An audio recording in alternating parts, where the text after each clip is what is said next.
Worker of Secrets, a character analysis.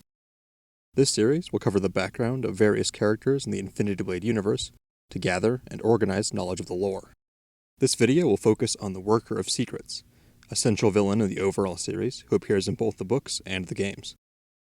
He has destroyed the planet numerous times for his own purposes and transformed the moon into his own personal retreat. Without further ado, let's delve into the story of the most complex character in the franchise.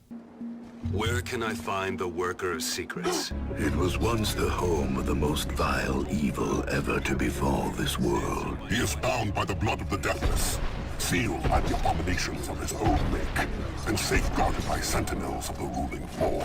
How did you?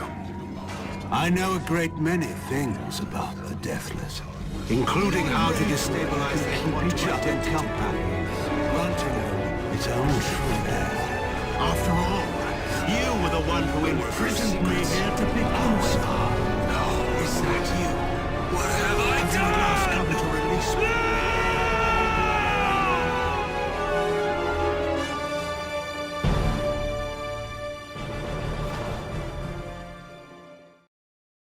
History. Books. Perhaps the best way to understand the Worker of Secrets' history is to understand his age and the role he takes in the Infinity Blade universe. With no precise numbers or dates really ever given, some estimation must be done. Radriar is said to be around 10,000 years old in the book Infinity Blade Redemption. This is the most precise age of any Deathless given. The Worker, who later addresses Radriar, states that when you were but a child, I had already lived 10,000 lives. This clue suggests how old the Worker may actually be, and implies that he is 10,000, plus however many years 10,000 lives encapsulates. In another line in Redemption, QIP technology is used for the first time on Jori. Despite this stunning scientific achievement of immortality made real, Mr. Gallus simply states, "So primitive." The use of this line, and another in Infinity Blade 3, "What do you care about this world?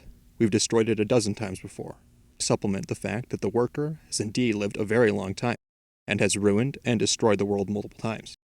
His age, which is certainly more than 10,000 years, may actually be far more than this, even.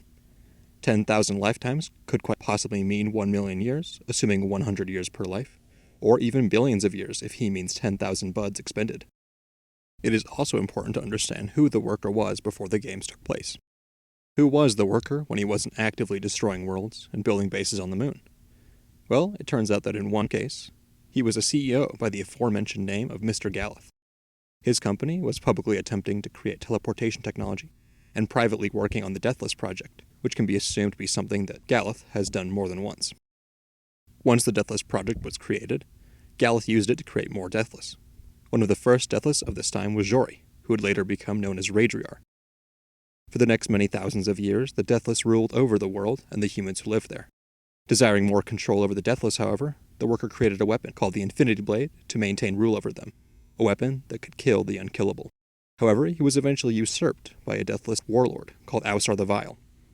Ausar trapped the Worker in the Vault of Tears, an inescapable prison that could only be unlocked by another mortal. An agreement called the Great Pact was eventually formed, in which many powerful Deathless houses came together to guard the Worker so that he wouldn't be able to threaten their rule ever again. Ausar the Vile became a tyrant for some time until he was killed by Radriar with the Infinity Blade. Ausar, thought to be dead, was actually reborn as an infant as a result of his own scheme, though the details of this are a story for another video. History. Games. This is the point where Infinity Blade 2 comes in. The Worker, having been trapped in the Vault of Tears for 1,000 years, is visited by a Deathless named Cyrus. Cyrus is who Ausar became after being slain by the Infinity Blade. Born as an oppressed human, he trained to be the next in a long line of sacrifices to kill the God King and free his people. After doing so, Cyrus began his quest to find and free the Worker to eradicate the rest of the Deathless. Humans believed that the Worker was trapped because he was also working to destroy the Deathless. In reality, the Worker was the most dangerous immortal of them all. When Cyrus first meets the Worker, he is manipulated into thinking that Radriar will be needed to free the Worker from the vault. Cyrus defeats Radriar and brings him to the prison, where the Worker quickly switches places with Cyrus, takes the Infinity Blade, and escapes the Vault of Tears, leaving his two greatest enemies trapped inside. Now freed, the Worker enacts his new plans for the world. Viewing it as a failed experiment, he plans to eradicate all life from the planet, go to the moon, or heaven, and start anew. The worker is believed to have done this many times before, and so it should not have been a difficult feat. The plan would have succeeded, if not for Cyrus's eventual escape. Cyrus and Radriar escaped the Vault of Tears together with the help of Issa, a human whose allegiance was with Cyrus. The three of them plot to stop the worker and save the planet. Recalling his time as Ausar, Cyrus comes up with a plan to use a device called the Redeemer. This is a device that can enable the Infinity Blade to turn a slain Deathless into an infant, while also wiping their memory. This is what happened to Ausar, turning him into Cyrus. Radriar directly confronts the worker, and after realizing that he truly cannot be killed by the Infinity Blade, steals a datapod and teleports it to Cyrus, before being killed by the worker. Cyrus, having eventually gathered both the datapod and the Redeemer, goes to the worker after many months of preparation. After a long duel, he is able to stab the worker with the Infinity Blade and the Redeemer, turning the worker into a child and saving the world from destruction. This is the end of Galeth, the Worker of Secrets, and a potential beginning for Galeth, the Redeemed. Character analysis. The Worker of Secrets was an incomprehensibly powerful character who thrust the world into thousands of years of a new Dark Age and lived for even longer. He had destroyed the world many times over in his boredom, and over time held such power that he was surrounded by enemies.